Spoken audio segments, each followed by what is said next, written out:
கருது அறுத்து ஒரு வாரம் ஆச்சு. வைக்க நல்லா காய விட்டோம். ஒரு மழை மேகமாக இருந்துச்சு. இன்றைக்கி காலைல பசங்க தம்பிங்கெல்லாம் வந்தாங்க, மாப்பிள்ளைங்க எல்லாம் வைக்கல எடுத்து கொண்டு வந்து போட்டோம். என்ன ஒரு சின்னதுன்னா காலையில் இந்த இடத்துல போட்டோம். அப்புறம் எங்கள் கான்ட்ராக்ட்கார் வந்துட்டு இந்த இடத்துல சிமெண்ட் கலம் வரப்போகுதுப்பா, கொஞ்சம் தெரியாதவங்களுக்கு மாற்றி போடுங்க அப்படின்ட்டார். கிட்டத்தட்ட ஒரு பாதி படப்பு போட்டோம். அப்புறம் வேறு வழி இல்லை, திரும்பி எடுத்து இப்போது அப்பா அதை இந்த பக்கம் மாற்றி போட்டிருக்கோம். இங்கே பாருங்கள், நல்ல வேலை பாதியில் சொன்னாங்க.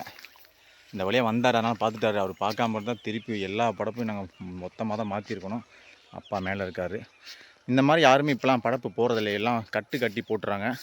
அது இடம் இருந்தால் பரவாயில்ல, இடம் வச்சுருந்தாலுமே அடிக்கட்டு எல்லாமே வீணாகிடுது. நமக்கு ஒரு டைம் போட்டேன், அதுலேருந்து நான் கற்றுக்கிட்டேன். இந்த மாதிரி கட்டி போட்டால் செலவும் கம்மி, கொள்ள நாளைக்கு இருக்கும். நம்ம பொறுமையாக பிடிங்கிக்கலாம், மழையில் நனையாது, அடி வைக்கணும், வேஸ்ட் ஆகாது. அந்த மாதிரி எல்லாம் நெருக்கி அள்ளிட்டேன். இன்னும் கொஞ்சம் தான் இருக்குது. 2 வேலையாகி போச்சு, வேறு வழி இல்லை. தெரியாமல் போட்டதுனால இந்த விளைவுகள் மாற்றி போட்டோம்.